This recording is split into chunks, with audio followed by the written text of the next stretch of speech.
Hello students. आज हम class 10th chapter 15 probability के एमसीक्यू करेंगे, इंपॉर्टेंट एमसीक्यू। तो स्टार्ट करते हैं हमारा पहला MCQ. If an event can not occurs then its probabilities. अगर कोई इवेंट्स नहीं होगा तो उसकी प्रोबेबिलिटी क्या है? तो उसकी प्रोबेबिलिटी है कैन नॉट अकर्स की प्रोबेबिलिटी है 0।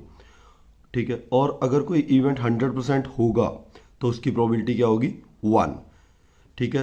तो यहाँ कैन नॉट अक्कर है तो हमारी प्रोबेबिलिटी क्या है? 0। तो हमारा क्या आंसर है? बी ऑप्शन आंसर है। तो चलते हैं सेकंड क्वेश्चन पर। सेकंड क्वेश्चन है the probability that a number selected at random from the number 1 to 20। हमने एक नंबर सेलेक्ट करना है 1 to 20 से, इज मल्टीपल बाय 4। तो इसकी प्रोबेबिलिटी क्या होगी? तो मल्टीपल बाय 4 हमारे पास 1 से 20 से कौन से नंबर है? 4 है, 8 है, 12 है, 16 है और 20 है। तो 5 नंबर है। ठीक है। हमारे पास प्रोबेबिलिटी क्या होती है? Favourable case divide by total case. तो 5/20 तो कैंसिल होके 1/4। तो इसका आंसर हमारे पास क्या है? B option answer. तो चलते हैं थर्ड क्वेश्चन। थर्ड क्वेश्चन है which of the following can not be the probability of an event. इनमें से कौन सी प्रोबेबिलिटी नहीं है? तो हमें मालूम होना चाहिए प्रोबेबिलिटी हमारी 0 से 1 तक लाई करती है, और अगर परसेंटेज हो तो 0% से 100% तक। ठीक है। तो पहला हमारे पास ए ऑप्शन है 1/3, ये भी प्रोबेबिलिटी है क्योंकि 1 से लेस देन है। 0.1 भी 1 से लेस देन है। 3% भी 100% से लेस देन है। तो हमारे पास 17/16 1 से बड़ा है। तो हमारा क्या आंसर आएगा? C option. Which of the following can not be the probability of an event is C option. तो चलते हैं फोर्थ क्वेश्चन पर।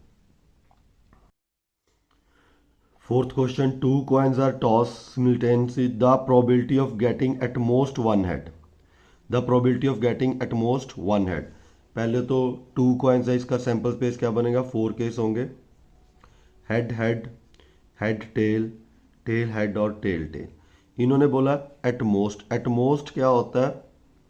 ज़्यादा से ज़्यादा, इससे कम वाले भी लेने हैं। एट मोस्ट वन हेड मतलब 1 हेड वाले, और इससे कम 0 हेड वाले। तो ये टोटल केस क्या हो गया? 3। तो इसका क्या आ जाएगा? टोटल यानी फेवरेबल केस 3 है और टोटल केस 4 है। तो इसका आंसर क्या आ जाएगा? 3/4। यानी एट मोस्ट 1 हेड इज 3/4। और एटलीस्ट, अगर एटलीस्ट वर्ड यूज हुआ तो वो कम से कम है, तो इससे ज़्यादा वाले लेने हैं केस। ठीक है। कम से कम, इससे ज़्यादा। एट मोस्ट क्या है? ज़्यादा से ज़्यादा, इससे कम वाले। क्लियर है। तो चलते हैं फिफ्थ क्वेश्चन पर। Fifth question, if the probability of an event is P. यानी कोई प्रोबेबिलिटी होने की प्रोबेबिलिटी, हमारे पास कोई काम होने की प्रोबेबिलिटी पी है, then the probability of its complement मतलब इसके ऑपोजिट की प्रोबेबिलिटी क्या होगी?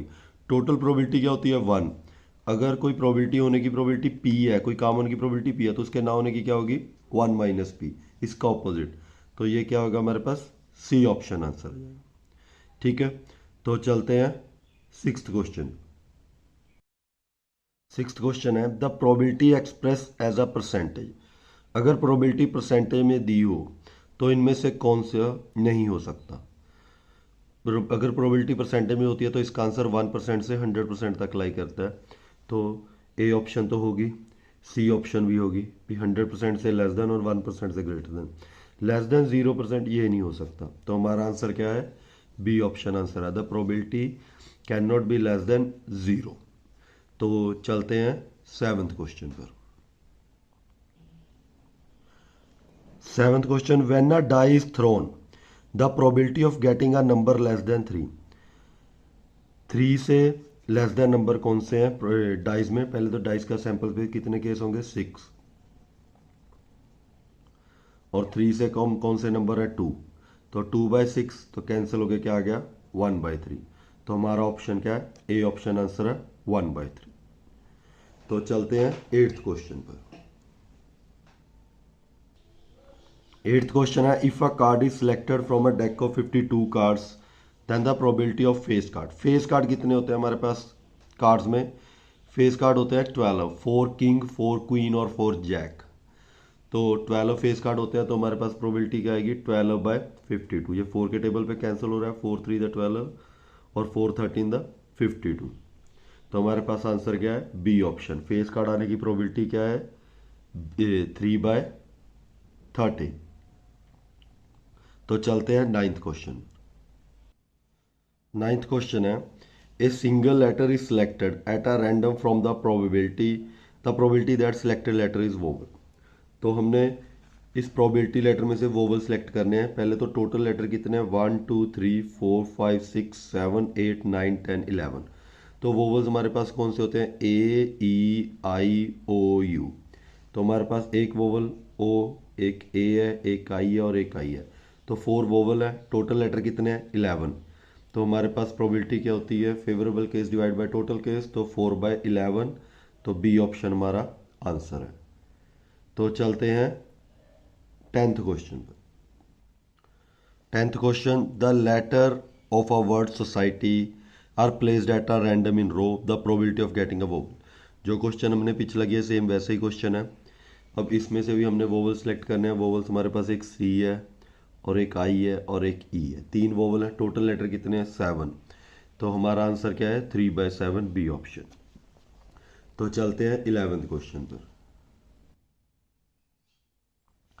11th question, a girl calculate that the probability of her winning the first prize in a lottery is 0.06। यानी एक गर्ल के लॉटरी जीतने की प्रोबेबिलिटी है 0.06। If 8,000 ticket are sold then how many tickets has she bought. अगर 8,000 ticket cell होती हैं तो वो कितनी टिकट खरीदेगी। तो हमारे पास टोटल टिकट कितनी है, 8,000। ठीक है, तो वो कितनी टिकट खरीदेगी, तो x 0.06 से मल्टीप्लाई कर दो, डिवाइड बाय 100। 0 से 0 कैंसिल, 80 इंटू 6 480। तो हमारा आंसर क्या है, डी ऑप्शन। या डायरेक्ट ही क्या करो, जो प्रोबेबिलिटी दी हुई है उसे टोटल नंबर ऑफ टिकट से मल्टीप्लाई कर दो। 0.06 है, सीधा मल्टीप्लाई कर दो 8,000 से 100, ये दोनों कैंसिल, 80 इंटू 6 480 आंसर आ जाएगा। ठीक है, कोई भी क्वेश्चन हो, अगर आपको प्रोबेबिलिटी दी हो टोटल नंबर ऑफ वैल्यू दी हो, दोनों को मल्टीप्लाई कर दो। तो चलते हैं 12th क्वेश्चन पर। If P A denotes the probability of an event A, P A probability है, तो इन चारों में से कौन सा आंसर होगा। प्रोबेबिलिटी 0 से लेस देन होती है, फॉल्स। प्रोबेबिलिटी 0 से ग्रेटर देन होती है, ये ट्रू है। लेकिन प्रोबेबिलिटी 0 से ग्रेटर देन लेकिन 1 से लेस देन इक्वल होती है। तो हमारा सी ऑप्शन आंसर है, प्रोबेबिलिटी लाई बिटवीन 0 एंड 1। ठीक है, तो सी ऑप्शन आंसर है, प्रोबेबिलिटी कहाँ लाई करती है, 0 और 1 के बीच। अब चलते हैं question 13। The probability that a non-leap year selected at random will contain 53 Sunday. यानी हमने प्रोबेबिलिटी फाइंड आउट करनी है non leap year. Non leap year में कितने दिन होते हैं, 365। और हमने क्या फाइंड आउट करना है, 53 संडे। तो पहले तो 1 वीक में 7 डे होते हैं, 7 5 द 35, 7 2 द 14। यानी 52 संडे तो आएंगे ही आएंगे। हमारे पास एक दिन बचा है। तो वो एक दिन क्या हो सकता है, संडे भी हो सकता है, मंडे भी हो सकता है, ट्यूसडे भी हो सकता है, वेडनेसडे भी हो सकता है, थर्सडे भी हो सकता है, फ्राइडे भी हो सकता है और सैटरडे भी हो सकता है। हमने क्या फाइंड आउट करना है, संडे। संडे तो एक बार ही आ रहा है। टोटल केस कितने हैं, 7। तो इसका हमारे पास आंसर क्या आएगा, 1/7। यानी 53 संडे की प्रोबेबिलिटी क्या है, 1/7। तो चलते हैं 14th क्वेश्चन पर।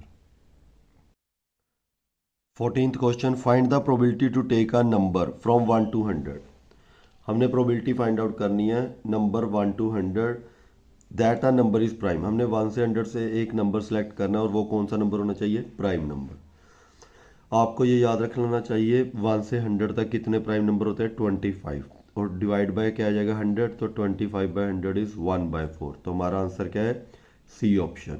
1 से 100 तक हमारे पास कितने प्राइम नंबर होते हैं, 25। तो 25/100 इज 1/4। तो चलते हैं लास्ट क्वेश्चन आज का, 15th क्वेश्चन।